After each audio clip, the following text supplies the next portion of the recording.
homes, we hope. I'm recording this now, so watch your language. Oh boy, here we go. Always with the language. You know I can't hold back. We're not working blue today. Copy that. Copy that. Congratulations on 10 years of the selling. It's a creepy, funny movie. It's so good, isn't it? I'm so proud of Gabe for writing it and just the whole cast and crew, Emily Friend directing it. It was just such a wonderful experience. It really was like, oh, a bunch of people, many of whom went to college together, making a movie that they'll be proud of forever.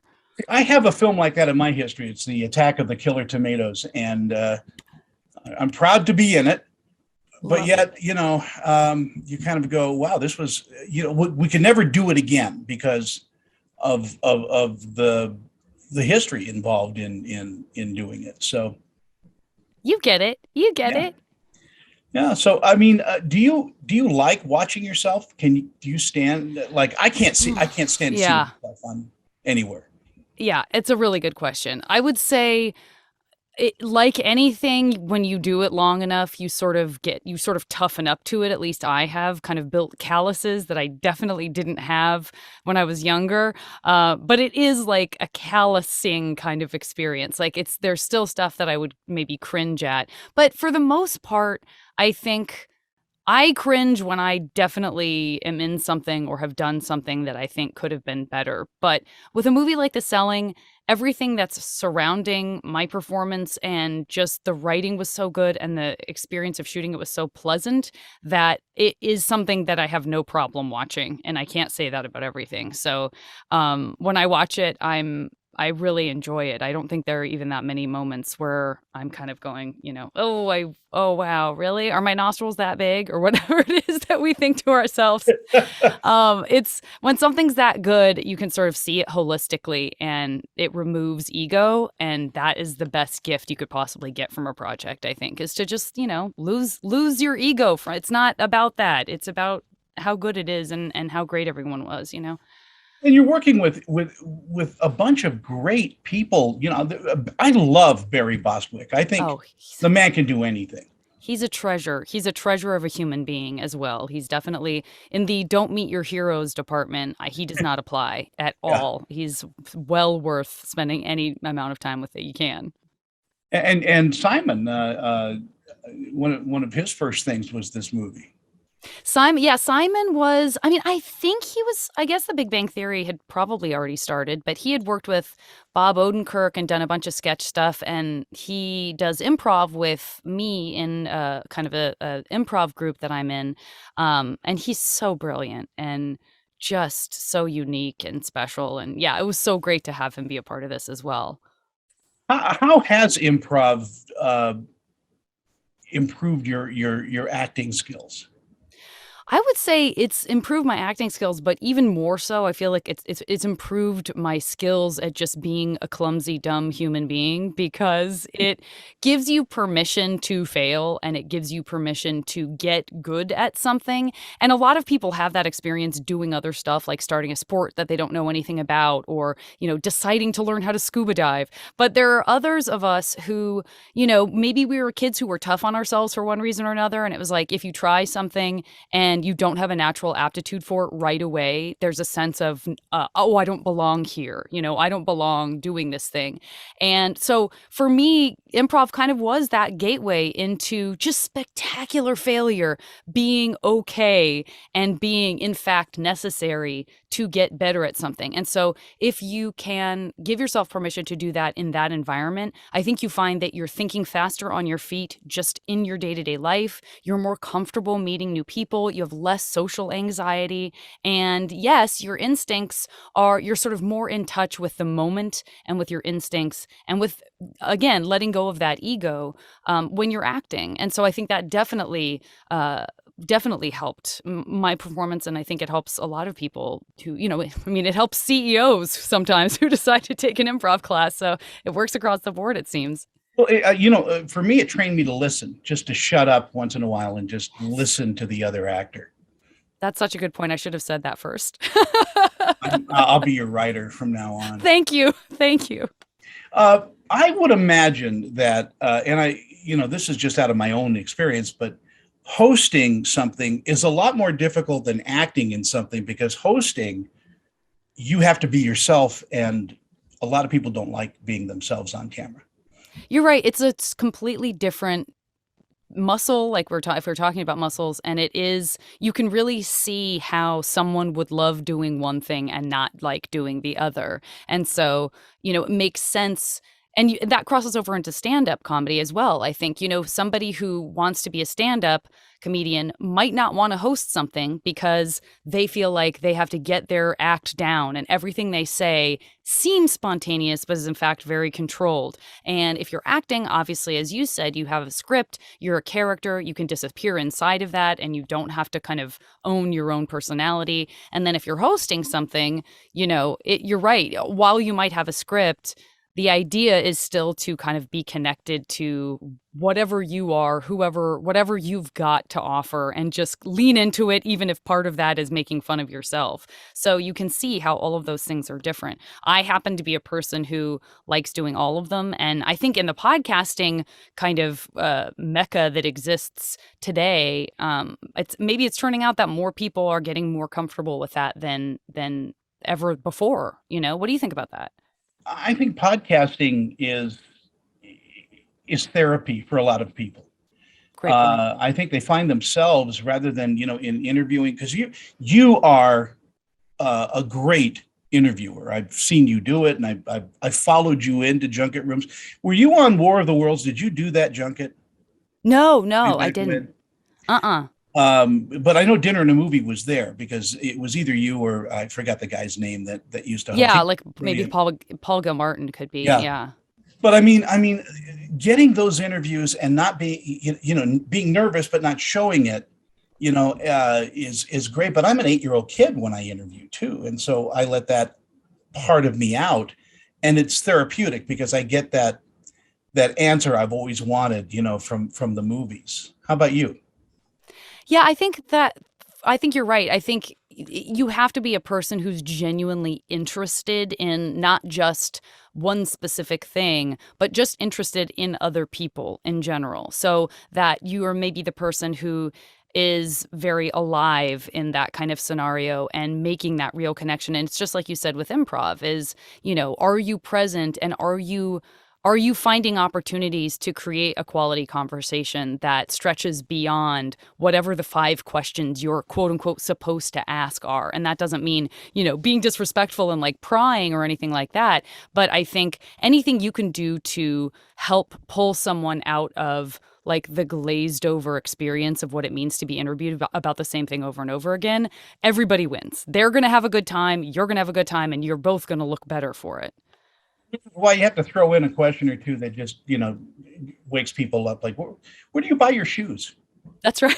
That's right. That's right. I mean, really, where do you buy? No. My shoes. Yeah. Well, right now I'm wearing Snoopy slippers. So always the professional in the podcasting and Zoom world. Make sure you have on ridiculous shoes just in case your friend asks you what you're wearing.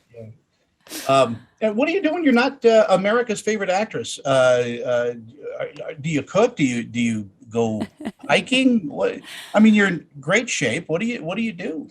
I do not cook. I did so much of that on Dinner and a Movie, and I really thought that would be something that I took with me into my life. And for a while I did. And then something happened, and I just got incredibly lazy when it comes to cooking, even though I love food and I love eating. But I do spend a lot of time outside. I think for me, living in Los Angeles, there's a lot about this business that is stressful, and there's a lot about living in a big city that is stressful. And I'm very, very grateful that I live as close as I do to Griffith Park, because it is just this, wilderness that you can wander into and totally disconnect from all of that stuff. So I do like to be outside. You're not wrong. And it's probably kept me sane, or at least partially sane. I used to live in Las Vegas. Oh, yeah? Yeah. So you're right there. Yeah, we were neighbors. Off of I used to rent Danny DeVito's and Rhea Perlman's little casita that they had, and Oh my gosh. on Catalina, I believe was the street. I know it very well. I know it very well. There's beautiful houses up there. You weren't far from the big Ennis house, the Frank Lloyd Wright Mayan tomb that sits atop that hill. No, I love that area because it's one of the safest places you can go jogging. Yeah, it's great. Not that I can. Safest but hilliest. And there's that little par 3 golf course just right under Griffith Park that nobody knows about. Nobody's seen. That's right. Are you going to be directing I know you produce, but I mean, are you going to be directing at any time soon? I mean, it's not something that I have been trained in formally enough that I would feel comfortable jumping in. I think I have a very strong desire to start shadowing some of my friends who are directors and feel like I can get comfortable in that realm. It's such an obnoxious thing to say, but honestly, that it takes a lot of time to do that, and I haven't had that kind of time yet. And I think it is one thing that I would have to that is enough of a commitment that it would come to I have to give up something else to make room for that. What's that thing going to be? And I don't know what that thing would be yet, but you're right, Tony. I'm super interested in it and I would like to get there at some point. Do you miss being on a live stage with people applauding and laughing? I mean, I do really love that. I don't think I get the buzz from that stand-ups do, which is why I mean, one of many reasons I've never become a stand-up is I don't have that urge to go do open mics and be willing to flop for that rush and that high that you get from killing if you're doing stand-up. I really enjoy performing. I will say, just in doing Comic Cons, which I've started doing again because they've been very, very safe and very respectful to everyone, vaccinations, masks, the whole thing. And even just doing a panel at a Comic Con kind of scratches that itch and is it's been so nice to get back to that in the last couple of months and just get that feedback from the audience. I'm going to officially invite you to the one we have out here. Fan X it's a huge convention, Yeah. like the second biggest one in the world. Listen, I pretty much go anywhere I'm invited because I'm a people person like you. So I would totally do it. I'd love to host you on a panel and represent you to the world because you're the comedy that's in geez, I forgot the name of the Oh, the Selling. selling? I know Look we what went you've far done to me. afield, but in a good way. I'm completely verklempt. The comedy that's in the Selling is just so well done, and the timing is great. And that is you can't be a slouch and do that. You have to have that timing. Yeah, timing is everything with comedy. You're absolutely right, and it always makes me so happy when really famous Oscar-winning actors who do both intense, like pathos-ridden drama and who do comedy.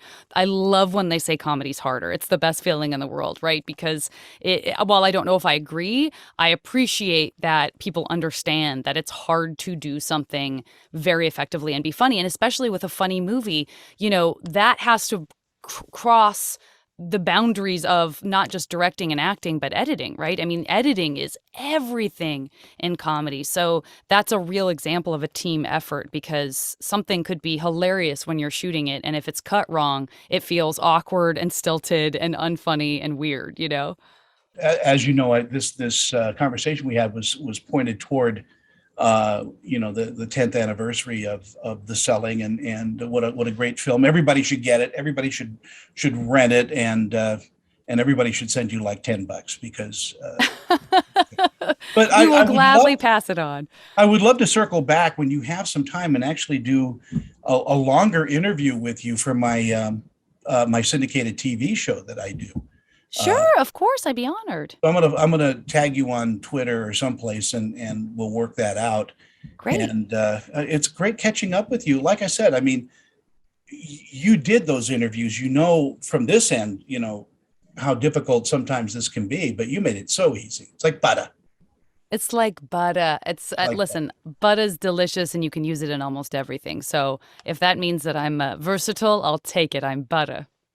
I think I look like I'm drunk because my nose is all red. I think this lighting in here is terrible. I have so much makeup on, and I'm sitting in a closet, so don't worry. Yeah, these are not real books, by the way. Yeah, $14 on Amazon you can get. Nice. And you're like in a duck blind. Yeah, it does look like a duck blind. Yeah, it's a very pretty cloth tapestry that's an actual photograph that I ordered from this very cool website that supports like, independent artists. But the way it's hanging right now, you're right. It just looks like weird duck blind camo. It's a All right, little odd. I'm coming over and we'll hang that right. Sounds good. I really need it. I need the help.